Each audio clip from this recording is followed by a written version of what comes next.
Isang mapagpalang araw sa inyong lahat mga ka-viewers. Sinamahan nga ni Kalingap Rab sina Joy at Edo para kumuha ng passport. Sinama na rin ni Kalingap Rab sina Dara at Roseanne para makapasyal at makita nila ang Bulkan Mayon. Napapansin nilang lahat na malungkot itong si Edo, minsan pa nga ay natutulala ito at nakatingin lang sa malayo. Siguro naalala niya si Erica sa lugar na iyon, kung matatandaan nga natin dito unang nag-date si Edo at Erica. Kasama pa nga ni Erica ang kanyang ate, iyon siguro ang naalala ni Edo sa lugar na yon. Para nga maikot nila ang lugar ay nag-upa si Kalingap Rab ng pedicab para maikot nila ang lugar. Si Edo nga at si Kalingap Rab ang magkasama sa pedicab.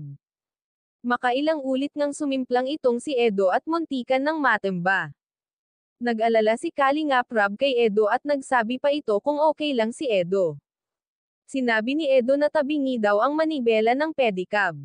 Kaya pala kumuha si Edo at Joy ng passport at kasama pala sila na pupunta ng Hong Kong. May nagbiro pa nga na kasama nila na dapat daw si Erica ang kasama ni Edo na kumuha ng passport kaso nag-back out na si Erica kaya si Joy na lang ang makakasama. Napakaswerte naman ni Joy at kasama pala ito na pupunta ng Hong Kong.